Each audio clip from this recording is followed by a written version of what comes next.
optimal minimalism. At this altitude, I can run flat out for a half mile before my hands start shaking. Can I ask you a personal question? Now would seem an appropriate time. What if I did the opposite? I'm a cybernetic organism, living tissue over a metal endoskeleton.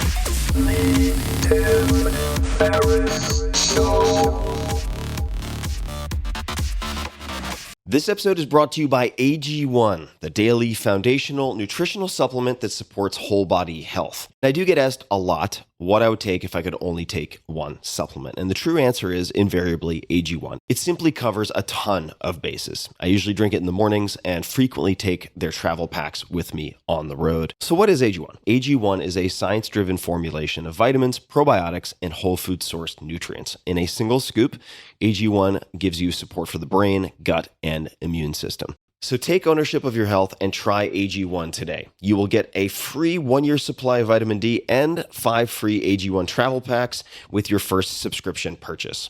So learn more, check it out. Go to drinkag1.com/Tim.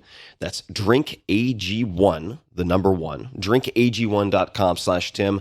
Last time, drinkag1.com/Tim. Check it out.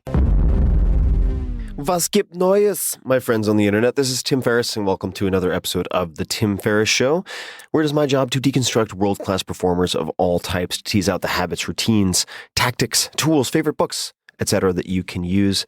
In this episode, we are going to do a highlight reel and invite back one of our guests who was a huge surprise hit, Brené Brown, Dr. Brené Brown, on Twitter at Brené Brown, BrenéBrown.com, is a research professor at the University of Houston Graduate College of Social Work.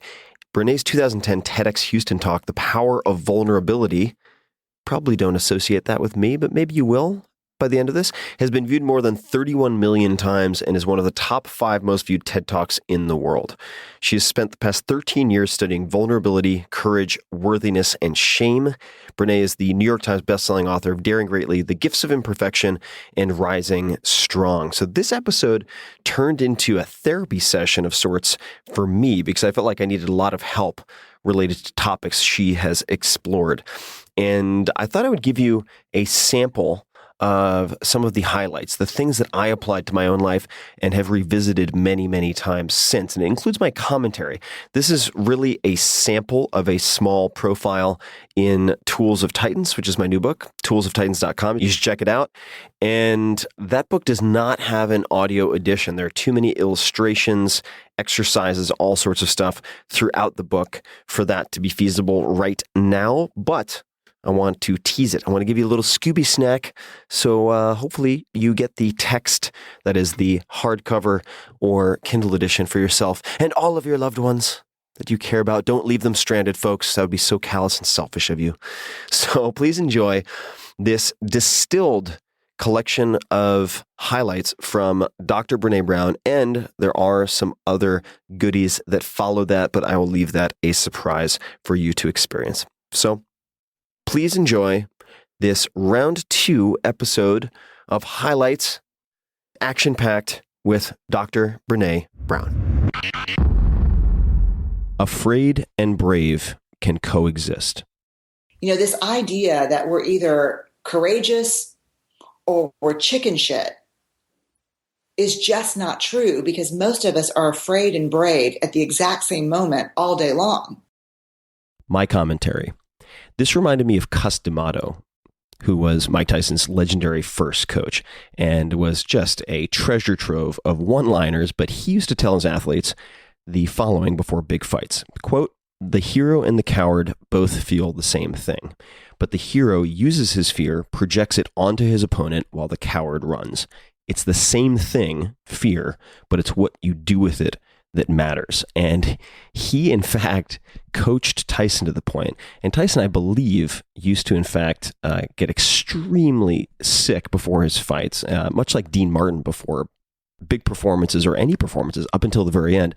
Dean Martin would, in fact, vomit backstage. But Tyson would start off very afraid, in effect, and work himself up to the point that gradually, by the time he proceeded to the ring, he believed he was himself a god. Now, I'm not recommending that necessarily, but the point being, the hero and the coward feel the same thing. It's what they do with that fear that makes them different. give discomfort its due.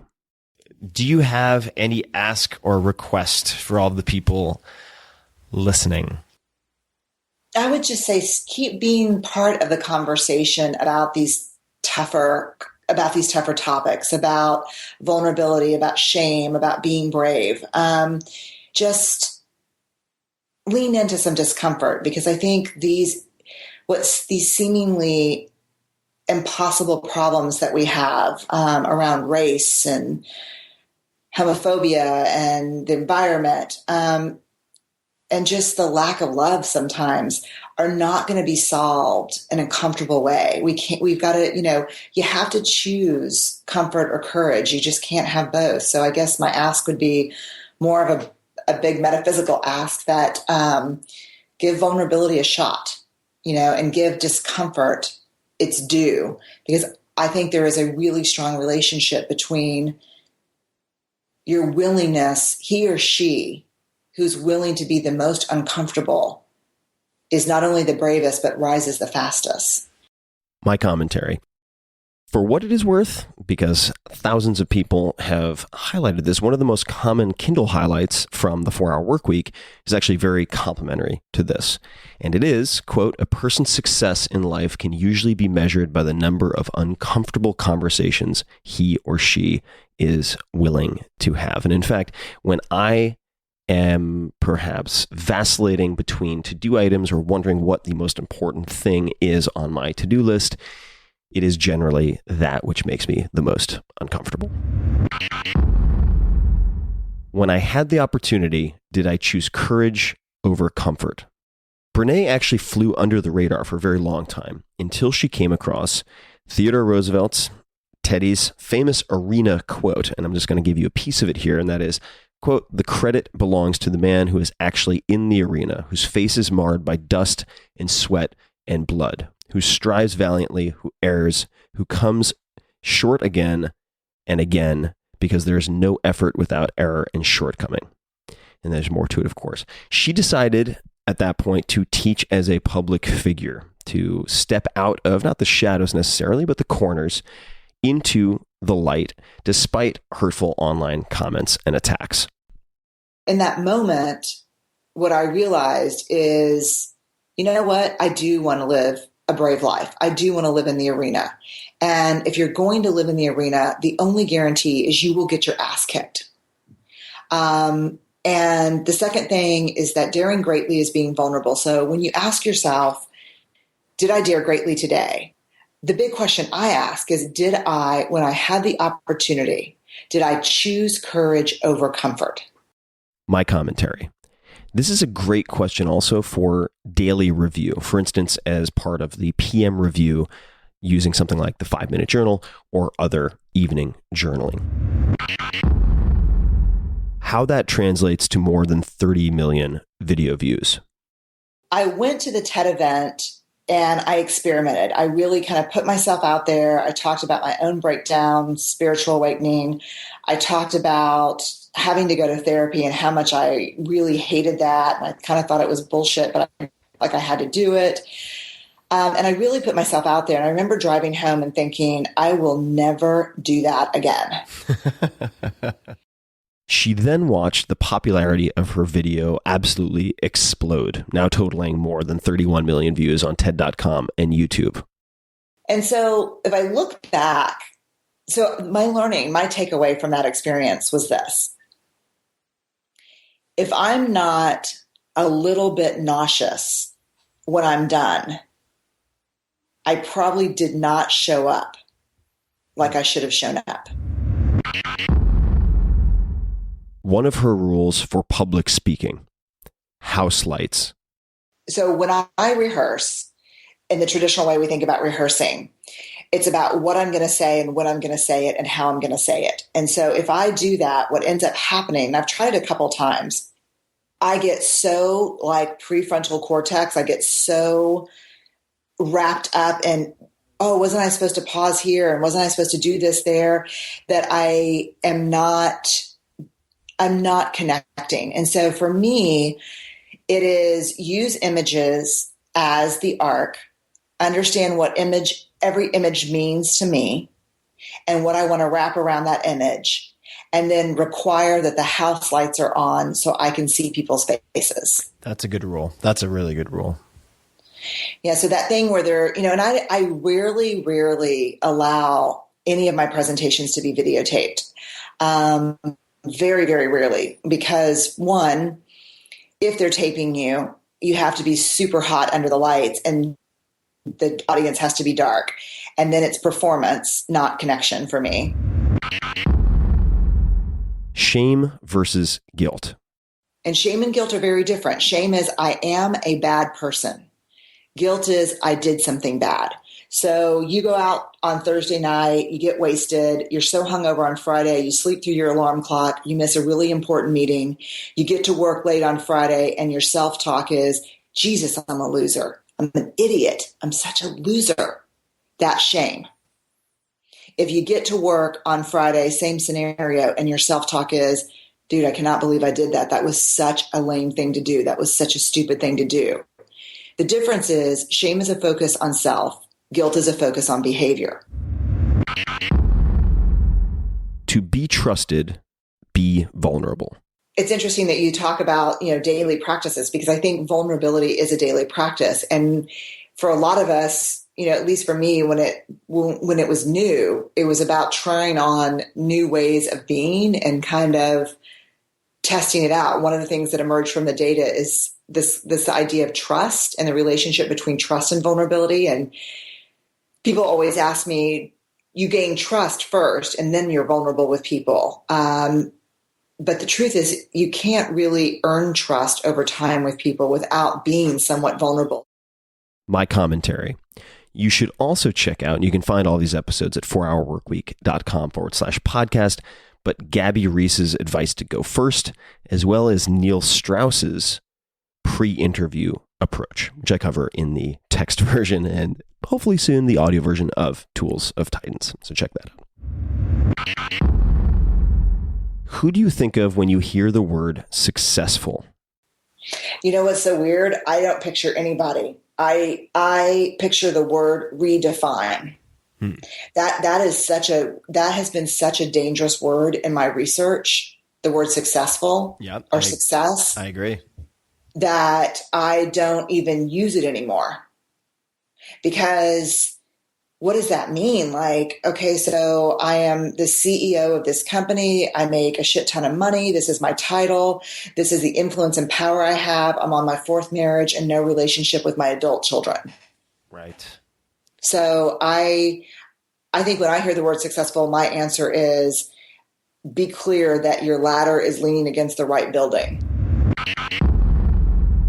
Do you have any advice, or what advice would you give to your 30-year-old self?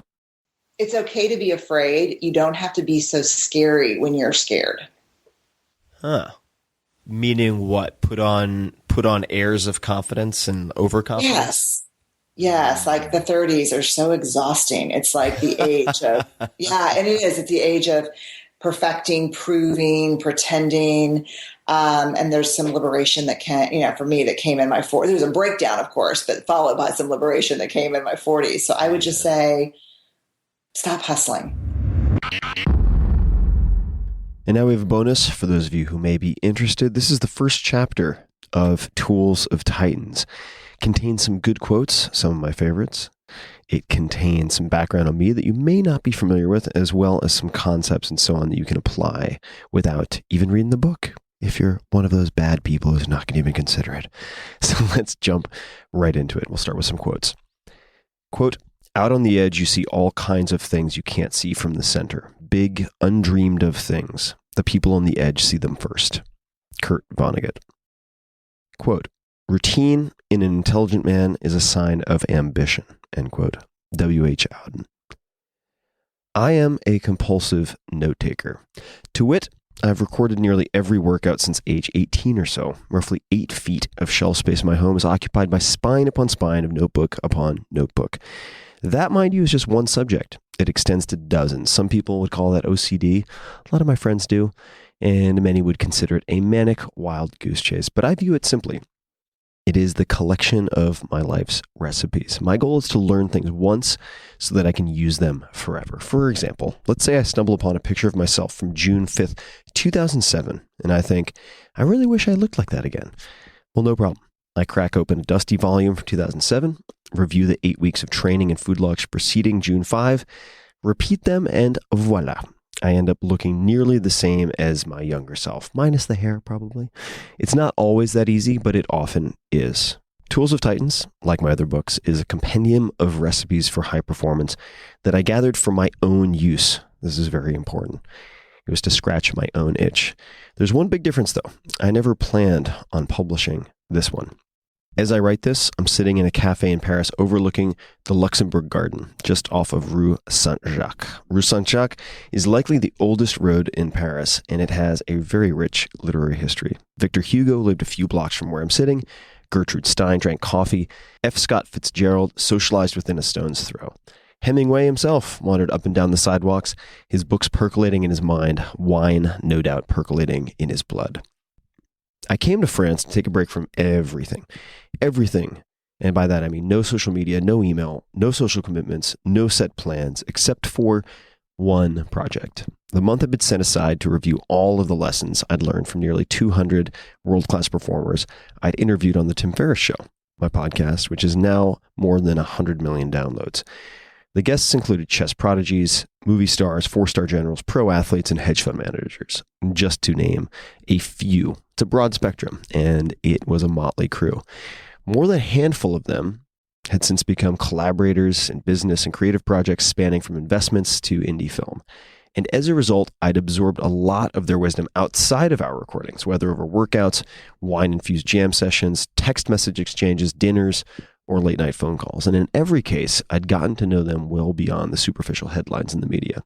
My life had already improved in every area as a result of the lessons I could remember, but that was just the tip of the iceberg. The vast majority of the gems were still lodged in thousands upon thousands of pages of transcripts, and I literally mean 10,000 plus pages of transcripts and hand-scribbled notes because of all that I'd learned outside of the recordings. And more than anything, I longed for the chance to distill everything into a playbook. So I'd set aside an entire month for review, and if I'm being honest, lots of chocolate croissant, to put together the ultimate cliff notes for myself. It would be the notebook to end all notebooks, something that could help me in minutes and be read for a lifetime. That was the lofty goal, at least, and I wasn't sure what the result would be exactly. But within weeks of starting, the experience exceeded all expectations. No matter the situation I found myself in, something in this book, meaning Tools of Titans, was able to help. Now, when I'm feeling stuck, trapped, desperate, angry, conflicted, or simply unclear, the first thing I do is flip through these pages with a strong cup of coffee in hand. And so far, the needed medicine has popped out within about 20 minutes of revisiting these friends who will now become your friends. You need a reassuring pat on the back? There's someone for that. An unapologetic slap in the face? Plenty of people for that too. Someone to explain why your fears are unfounded or why your excuses are bullshit? Done. Plenty of people to help. There are a lot of powerful quotes, but this book is much more than a compilation of quotes. It is a toolkit for changing your life because there are many books full of interviews. This is different because I don't view myself as an interviewer. I view myself as an experimenter. If I can't test something or replicate results in the messy reality of everyday life, I'm just not interested. Everything in these pages has been vetted, explored, and applied to my own life in some fashion. I've used dozens of these tactics and philosophies in high-stakes negotiations, high-risk environments, or large business dealings. The lessons have made me millions of dollars and saved me years of wasted effort and frustration. They work when you need them most. Some applications are obvious at first glance, while others are subtle and will provoke something like a holy shit, now I get it realization weeks later while you're daydreaming in the shower or about to fall asleep. Many of the one-liners teach volumes. Some summarize excellence in an entire field in one sentence. As Josh Waitzkin, chess prodigy and the inspiration behind Searching for Bobby Fischer might put it, these bite-sized learnings are a way to, quote, learn the macro from the micro, end quote. The process of piecing them together was revelatory for me. If I thought I saw the Matrix before, I was mistaken, or I was only seeing 10% of it. Still, even that 10%, these islands of notes on individual mentors had already changed my life and helped me 10x my results. But after revisiting more than 100 minds as part of the same fabric, things got very interesting very quickly. For the movie nerds among you, it was like the end of The Sixth Sense or The Usual Suspects. The red doorknob, the fucking Kobayashi coffee cup. How did I not notice that it was right in front of me the whole time? Well, that's how I felt. And because I'm piecing together patterns that sometimes occurred a year and a half, 2 years apart. To help you see the same, I've done my best to weave patterns together throughout the book, noting where guests have complementary habits, beliefs, and recommendations. The completed jigsaw puzzle is much greater than the sum of its parts. So what makes these people different? Well, we'll start with a quote. Judge a man by his questions rather than his answers. And that is Pierre-Marc Gaston de Lévis, or Lévy. I don't know how to pronounce the French, despite my time in Paris. I've been trying. These world-class performers do not have superpowers. Very, very important. The rules they've crafted for themselves allow the bending of reality to such an extent that it may seem that way, but they've learned how to do this, and so can you. These rules are often simply uncommon habits and bigger questions. In a surprising number of cases, the power is in the absurd. The more absurd, the more impossible seeming the question, the more profound the answers. Take, for instance, a question that serial billionaire Peter Thiel likes to ask himself and others. If you have a 10-year plan of how to get somewhere, you should ask, why can't you do this in 6 months? Okay, so back to me. For purposes of illustration, I might reword that, and I often do to myself. What might you do to accomplish your 10-year goals in the next 6 months if you had a gun against your head? Now, let's pause for a second. Do I expect you to take 10 seconds to ponder this and then magically accomplish 10 years worth of dreams in the next few months? No, I don't expect that. But I do expect that the question will productively break your mind, like a butterfly shattering a chrysalis to emerge with new capabilities. In other words, the normal systems that you have in place, the social rules that you've forced upon yourself, the standard frameworks, all of your assumptions that you've carried with you, they don't work when answering a question like this. You're forced to shed artificial constraints, and you realize that you've had the ability to renegotiate reality all along. In many cases, and you'll come up with a list of different options, maybe 90% of them are completely worthless, but it is the 10% that could completely change your life and business. All of this just takes practice. My suggestion is that you spend real time with the questions you'll find the most ridiculous in this book. 30 minutes of stream of consciousness journaling, which I detail more on page 224, could change your life completely. On top of that, while the world is a gold mine, you need to go digging in other people's heads to unearth riches. Questions are your pickaxes and competitive advantage. This book will give you an arsenal of questions to choose from. Performance enhancing details, that's the subheading. And when organizing all of this material for myself, I didn't want an onerous 37-step program or something like that. I wanted low-hanging fruit with immediate returns. Think of bite-sized rules within these pages as PEDs. So that usually stands for performance-enhancing drugs, but here it stands for performance-enhancing details. They can be added to any training regimen. So just think different careers, personal preferences, unique responsibilities, etc., to pour gasoline on the fire of progress. So whether you have a mortgage and a bunch of kids or no mortgage and no kids, all of these or many of them can be applied to your unique situation.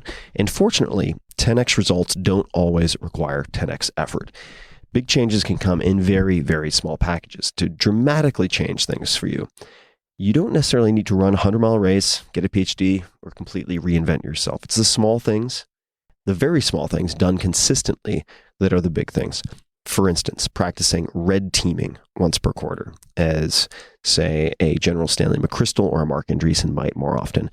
You could listen to Tara Brach's guided meditations, like Maria Popova does, and credits it with changing her life. The specifically 2010 Smile Meditation by Tara Brach, which you can find online for free. Strategic fasting or exogenous ketones. These are things that do not take a lot of effort whatsoever, and you can test them very quickly. You could test them tomorrow. You could test them this week. And then you throw a lot against the wall and you figure out quickly what works for you. Tool here, as in Tools of Titans, is defined very broadly in this book. It includes routines, books, common self-talk, supplements, favorite questions, and a lot more. What do these people have in common? Well, in this book, you'll naturally look for common habits and recommendations, and you should do that. Here are a few patterns, some of them odder than others. More than 80% of the interviewees have some form of daily mindfulness or meditation practice. So we talk about a lot of different options. A surprising number of males, not females, over 45 never eat breakfast or eat just one meal per day. That includes Laird Hamilton, the undisputed king of big wave surfing, General Stanley McChrystal, and so on. There are probably a dozen or more examples of that. Many use the chili pad device for cooling at bedtime to find their optimal sleeping temperature. Rave reviews of books like Sapiens, Poor Charlie's Almanac, Influence, and Man's Search for Meaning, among others. And there are some very, very odd documentaries that pop up repeatedly as a favorite, including many I had never heard of. Here's a new one. The habit of listening to a single song on repeat for focus, almost like an external mantra. Nearly everyone has done some form of spec work. They've completed projects on their own time and dime, then submitted them to prospective buyers. The belief, of course, philosophies and foundational beliefs are tools, that failure is not durable, or variants thereof. Robert Rodriguez is a good example of that. And almost every guest has been able to take obvious weaknesses they've been told are weaknesses, and turn them into huge competitive advantages. Arnold Schwarzenegger would be one example. Dan Carlin, who is the creator of my favorite podcast, Hardcore History, would even say, copyright your faults. And he goes into the entire story of how he did that in radio leading up to podcasting. Now, of course, I will try to help you connect all of these dots, spot these types of patterns, but that's less than half of the value of everything that we'll discuss. Some of the most encouraging workarounds are found in the outliers. It's very important to look for the outliers and not throw out the baby with the bathwater just because they seem odd. I want you to look for the black sheep who fit your unique idiosyncrasies. Keep an eye out for the non-traditional paths like Shay Carl's journey from manual laborer to YouTube star to co-founder of a startup sold for nearly $1 billion. The variation is the consistency, as a software engineer might say. That's not a bug. That's a feature. So borrow liberally, combine uniquely, and create your own bespoke blueprint. That is how this works. All right. Now, the following that I'm going to read is specific to the book, but it's not specific to the book. It actually applies to a lot more. So first of all, this book is a buffet, and here's how to get the most of it. It's a 704-page book, but I don't expect anyone to read the entire thing. And in fact, if you were to only read 100 pages and pick your favorites and dip in and dip out, which is how it's designed, like a choose your own adventure book, I would be thrilled. So rule number 1, skip liberally. I want you to skip anything that doesn't grab you. It should be fun to read, and you shouldn't suffer through anything. If you hate shrimp, don't eat the goddamn shrimp in the buffet. Skip it. And my goal is for each reader to like 50% of the book, love 25% of the book, and never forget 10%. Here's why. For the millions who've heard the podcast and the dozens who proofread this book, that split was completely different for every person. It blew me away. I've had multiple guests in this book, people who are the best at what they do, proofread the exact same profile for me, answering the question of which 10% would you absolutely keep and which 10% would you absolutely cut. And oftentimes the 10% must keep of one Titan was exactly the must cut of someone else. So this is not one size fits all. I expect you to discard plenty, so you should read what you enjoy. Rule number 2, and this applies to a lot more than this book, skip, but do so intelligently. Okay, so take a brief mental note of anything you skip. Perhaps put a little dot in the corner of the page or highlight the headline. Could it be that skipping and glossing over precisely these topics or questions has created blind spots, bottlenecks, and unresolved issues in your life? That was certainly true for me. When I looked at what I was habitually skipping, it reminded me of a question from Tara Brach, which relayed the question of a mystic who said there's really only one question worth asking. What is it that you are unwilling to feel? Okay? If you decide to flip past something, note it, return to it later at some point, and ask, why did I skip this? For instance, did it offend you? Did it seem beneath you? Seem too difficult? And did you arrive at that by thinking it through yourself, or is it a reflection of biases inherited from your parents, family, friends, and others? Very often, our so-called beliefs are not our own at all. This type of practice is how you create yourself instead of seeking to discover yourself. There is value in the latter, this discovery, but it's mostly past tense. It's a rear view mirror. Looking out the windshield is how you get where you want to go. Now, just remember 2 principles, and this applies to much more than this book. I was recently standing in Place Louis Aragon. I don't know if I'm saying that correctly, but I'll give it a shot. It's a shaded outdoor nook on the River Seine, having a picnic with writing students from the Paris American Academy. One woman pulled me aside, a glass of wine in hand, and asked what I hope to convey in this book at its core. Now, seconds later, we were pulled back into the fray as the attendees were taking turns talking about the circuitous paths that brought them there that day. Nearly everyone had a story of wanting to come to Paris for years, in some cases 30 or 40 years, but assuming it was impossible. And I listened to their stories, and I was struck by a few things. I pulled out a scrap of paper and I jotted down my answer to her question. And remember, that was, what did I hope to convey in this book at the core? And I decided that I wanted to convey the following. 2 principles. Number 1, success, however you define that, is achievable if you collect the right field-tested beliefs and habits. Someone else has done your version of success before, and often many have done something similar. But you might ask, what about a first, like colonizing Mars? Well, that is not an out. There's still recipes. Look at empire building of other types. Look at the biggest decisions in the life of Robert Moses, for instance. If you read The Power Broker, another fantastic book, or simply find someone who stepped up to do great things that were deemed impossible at the time, like Walt Disney. Many of the people in the book actually have done a lot of reading on Walt Disney, like Mark Andreessen, even if they're at the cutting edge of technology today, which Walt Disney was in his time. There is shared DNA that you can borrow. Principle number 2. The superheroes that you have in your mind, those might be idols, icons, titans, billionaires, whoever, are nearly all walking flaws who've maximized 1 or 2 strengths. Humans are imperfect creatures, and I really want to remedy the problem of people romanticizing those folks you might see on magazine covers and putting them on a pedestal. You don't succeed because you have no weaknesses. You succeed because you find your unique strengths and focus on developing habits around them. To make this excruciatingly crystal clear, I've deliberately included 2 sections in this book on pages 197 and 616 that will make you think to yourself, wow, Tim Ferriss is a mess. How the hell does he ever get anything done? Everyone is fighting a battle you know nothing about, so I wanted to tell you about some of mine and what my down days look like, my bad days, and some of my darkest periods and how I get out of them. The heroes in this book are no different. Everyone struggles, so take solace in that. Now, the next section is on format. I'm not going to talk a lot about it because it's really more relevant when you're going through the text, but there's a lot of humor. I point out a lot of patterns, and there's a lot of original material. The book is comprised of 3 sections: healthy, wealthy, and wise. It's a nod to Ben Franklin, and on top of that, it's actually a very, very clean way to organize the advice from all these people. Of course, there's tremendous overlap across the sections, as all of these are interdependent. In fact, you could think of the 3 as a tripod upon which life is balanced. One needs all 3, healthy, wealthy, and wise, right? Health, wealth, and wisdom to have any sustained success or happiness. And wealthy, in the context of this book, also means a lot more than money. It extends to abundance in time, relationships, and more.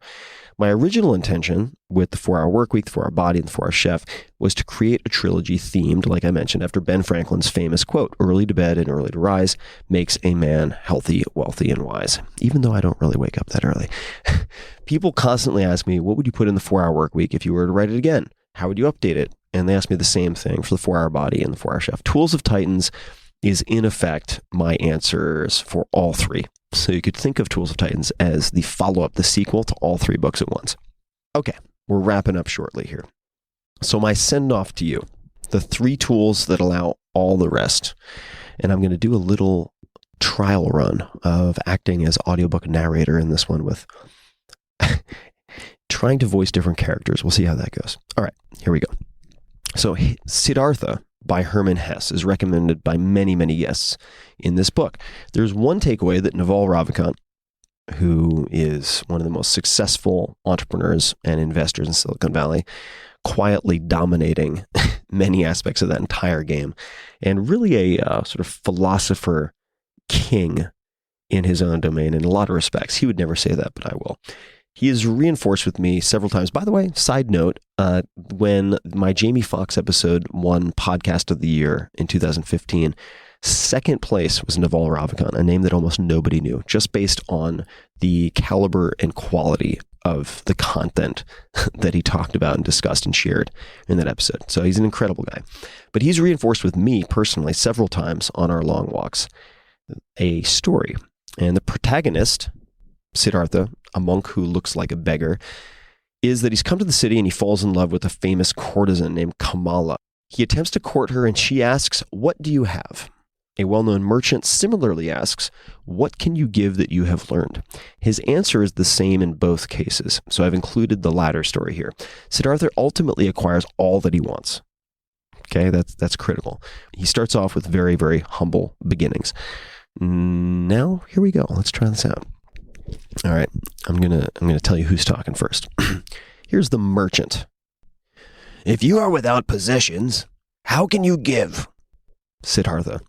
"Everyone gives what he has. The soldier gives strength, the merchant gives goods, the teacher instruction, the farmer rice, the fisherman fish." "Well, very well. And what can you give? What have you learned that you can give?" "I can think, I can wait, I can fast." "Is that all?" "I think that is all." "And what use are they? For instance, fasting. What good is that?" I don't know why I'm making him from New Jersey, but that's okay. "It is of great value, sir. If a man has nothing to eat, fasting is the most intelligent thing he can do. For instance, if Siddhartha had not learned to fast, he would have had to seek some kind of work today, either from you or elsewhere, for hunger would have driven him. But as it is, Siddhartha can wait calmly. He's not impatient. He's not in need. He can ward off hunger for a long time and laugh at it." Okay, that's the end of that exchange. And back to Tim here. I think of Siddhartha's answers often in the following terms. I can think. What does that mean? Because you'll recall, he was asked, what can he give? What can he teach? What can he give? I can think, I can wait, I can fast. All right, I can think. This means having good rules for decision making and having good questions you can ask yourself and others. I can wait. This to me means being able to play the long game, plan long term, and not misallocate your resources. I can fast. This means, to me, being able to withstand difficulties and disaster. It means training yourself to be uncommonly resilient and to have a high pain tolerance. This book will help you to develop all three of these things in spades. I created Tools of Titans because it's the book that I've wanted my entire life. I hope you enjoy reading it as much as I enjoyed writing it. And I close off with Pura Vida, from the land of Costa Rica, of course. Pura Vida, signed Tim Ferriss, Paris, France. So thank you for listening to that, folks. And I suggest, I implore, I would so much enjoy if you check out Tools of Titans. It is available everywhere. You can find sample chapters at toolsoftitans.com, including the foreword by Arnold Schwarzenegger.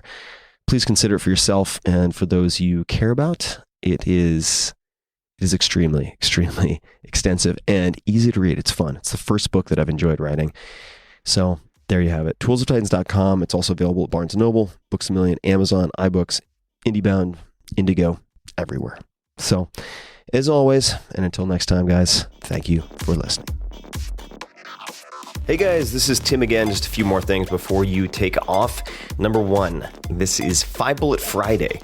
Do you want to get a short email from me? Would you enjoy getting a short email from me every Friday that provides a little morsel of fun before the weekend? And 5 Bullet Friday is a very short email where I share the coolest things I've found or that I've been pondering over the week. That could include favorite new albums that I've discovered. It could include gizmos and gadgets and all sorts of weird shit that I've somehow dug up in the world of the esoteric as I do. It could include favorite articles that I've read and that I've shared with my close friends, for instance. And it's very short. It's just a little tiny bite of goodness before you head off for the weekend. So if you want to receive that, check it out. Just go to 4hourworkweek.com. That's 4hourworkweek.com, all spelled out, and just drop in your email and you will get the very next one. And if you sign up, I hope you enjoy it.